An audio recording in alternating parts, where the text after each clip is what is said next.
Break के बाद स्वागत है और आपको आप सीधे लिए चलते हैं प्रधानमंत्री नरेंद्र मोदी के मन की बात कार्यक्रम में। गांव की गलियों में बिखरे हुए कूड़े को समेटकर उसे गांव के बाहर तय जगह पर डाला जाता है। इससे जाला गांव भी स्वच्छ हो रहा है और लोग जागरूक भी हो रहे हैं। आप सोचिए, अगर ऐसे ही हर गांव, हर गली, हर मोहल्ला अपने यहाँ ऐसा ही थैंक यू अभियान शुरू कर दें तो कितना बड़ा परिवर्तन आ सकता है। साथियों, स्वच्छता को लेकर पुडुचेरी के समुद्र तट पर भी जबरदस्त मुहिम चलाई जा रही है। यहाँ रम्या जी नाम की महिला माहे म्युनिसिपैलिटी और इसके आसपास के क्षेत्र के युवाओं की एक टीम का नेतृत्व कर रही है। इस टीम के लोग अपने प्रयासों से माहे एरिया और खासकर वहां के बीचेज को पूरी तरह साफ सुथरा बना रहे हैं। साथियों, मैंने यहां सिर्फ 2 प्रयासों की चर्चा की है, लेकिन हम आसपास देखें तो पाएंगे कि देश के हर किस हिस्से में स्वच्छता को लेकर कोई न कोई अनोखा प्रयास जरूर चल रहा है। कुछ ही दिन बाद आने वाले 2 अक्टूबर को स्वच्छ भारत मिशन के 10 साल पूरे हो रहे हैं। ये अवसर उन लोगों के अभिनंदन का है जिन्होंने इसे भारतीय इतिहास का इतना बड़ा जन आंदोलन बना दिया। ये महात्मा गांधी जी को भी सच्ची श्रद्धांजलि है, जो जीवन पर्यंत इस उद्देश्य के लिए समर्पित रहे। साथियों, आज ये स्वच्छ भारत मिशन की ही सफलता है कि वेस्ट टू वेल्थ का मंत्र लोगों में लोकप्रिय हो रहा है। लोग रिड्यूस, रीयूज और रिसाइकल पर बात करने लगे हैं, उसके उदाहरण देने लगे हैं। अब जैसे मुझे केरला में कोझिकोड में एक शानदार प्रयास के बारे में पता चला।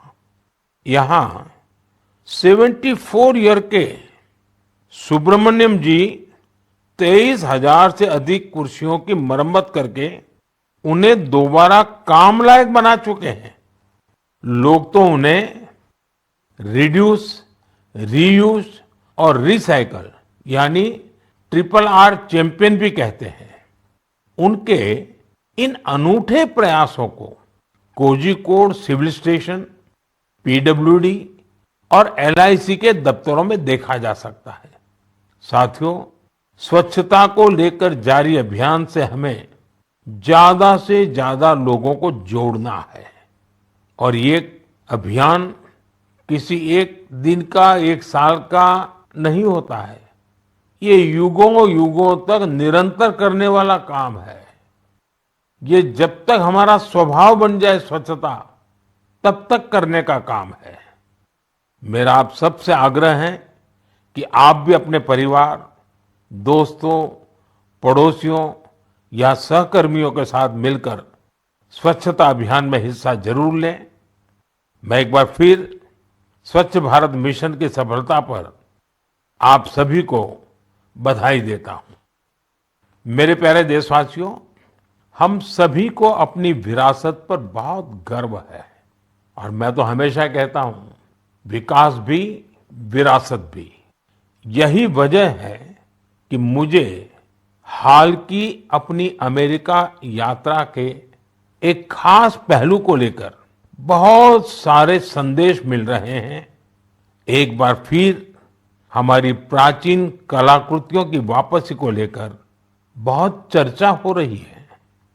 मैं इसे लेकर आप सबकी भावनाओं को समझ सकता हूं और मन की बात के श्रोताओं को भी इस बारे में बताना चाहता हूं। साथियों, अमेरिका की मेरी यात्रा के दौरान अमेरिकी सरकार ने भारत को करीब 300 प्राचीन कलाकृतियों को वापस लौटाया है। अमेरिका के राष्ट्रपति बाइडेन ने पूरा अपनापन दिखाते हुए डेलावेयर के अपने निजी आवास में इनमें से कुछ कलाकृतियों को मुझे दिखाया। लौटाई गई कलाकृतियां टेराकोटा, स्टोन, हाथी के दांत, लकड़ी, तांबा और कांसे जैसी चीजों से बनी हुई है। इनमें से कई तो 4000 साल पुरानी है। 4000 साल पुरानी कलाकृतियों से लेकर 19वीं सदी तक की कलाकृतियों को अमेरिका ने वापस किया है। इनमें फूलदान, देवी देवताओं की टेराकोटा पट्टिकाएं, जैन तीर्थंकरों की प्रतिमाओं के अलावा भगवान बुद्ध और भगवान श्री कृष्ण की मूर्तियां भी शामिल है। लौटाई गई चीजों में पशुओं की कई आकृतियां भी हैं। पुरुष और महिलाओं की आकृतियों वाली जम्मू कश्मीर की टेराकोटा टाइल्स तो बेहद ही दिलचस्प है। इनमें कांसे से बनी भगवान श्री गणेश जी की प्रतिमाएं भी हैं, जो दक्षिण भारत की हैं। वापस की गई चीजों में बड़ी संख्या में भगवान विष्णु की तस्वीरें भी हैं। ये मुख्य रूप से उत्तर और दक्षिण भारत से जुड़ी हैं। इन कलाकृतियों को देखकर पता चलता है कि हमारे पूर्वज बारीकियों का कितना ध्यान रखते थे। कला को लेकर उनमें गजब की सूझबूझ थी। इनमें से बहुत सी कलाकृतियों को तस्करी और दूसरे अवैध तरीकों से देश के बाहर ले जाया गया था। यह गंभीर अपराध है। एक तरह से यह अपनी विरासत को खत्म करना जैसा है। लेकिन मुझे इस बात की बहुत खुशी है कि पिछले एक दशक में ऐसी कई कलाकृतियां और हमारी बहुत सारी प्राचीन धरोहरों की घर वापसी हुई है। इस दिशा में आज भारत कई देशों के साथ मिलकर काम भी कर रहा है। मुझे विश्वास है, जब हम अपनी विरासत पर गर्व करते हैं तो दुनिया भी उसका सम्मान करती है। और उसी का नतीजा है कि आज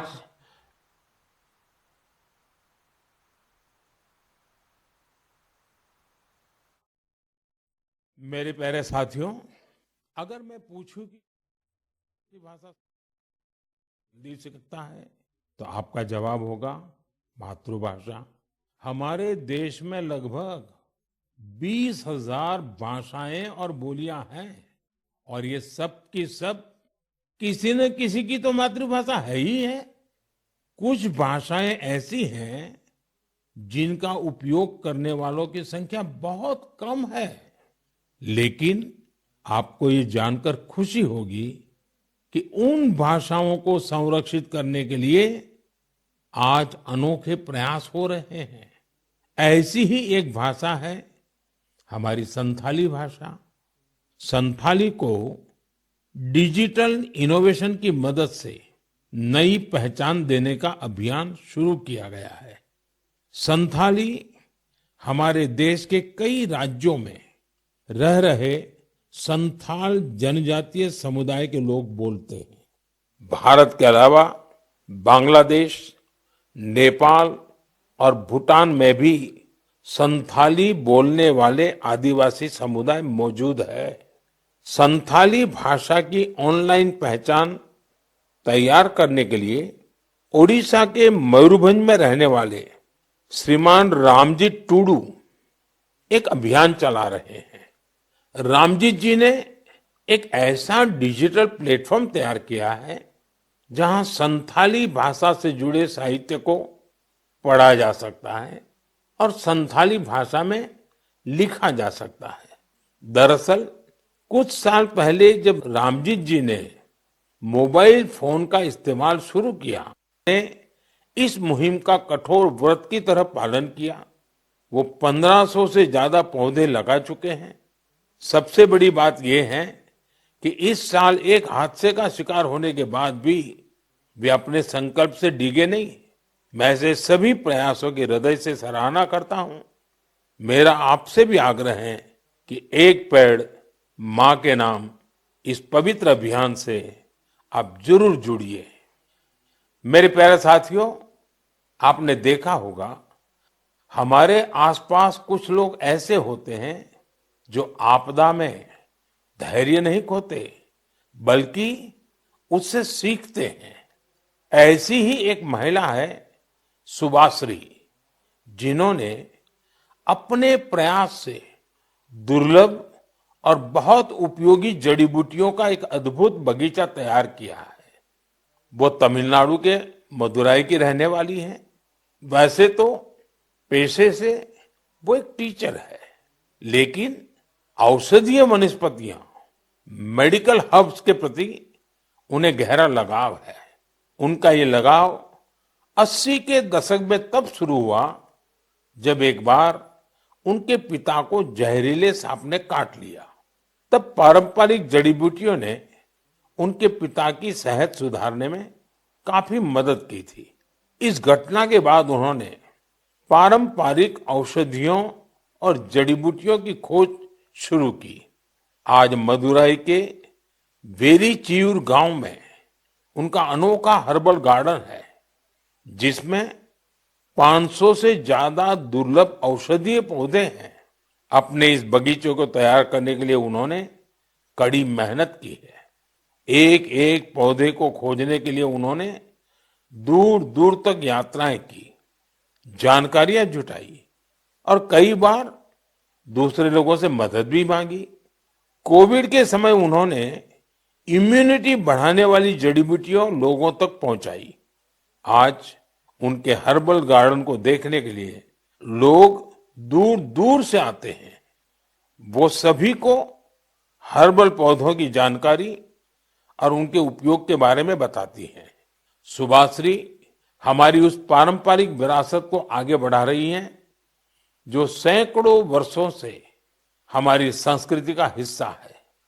उनका हर्बल गार्डन हमारे अतीत को भविष्य से जोड़ता है।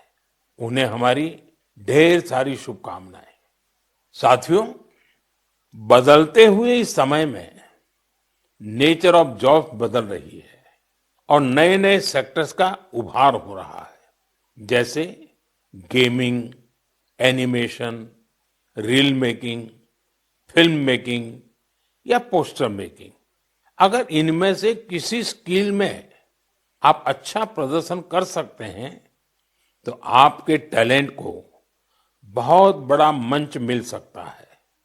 अगर आप किसी बैंड से जुड़े हैं या फिर कम्युनिटी रेडियो के लिए काम करते हैं तो भी आपके लिए बहुत बड़ा अवसर है।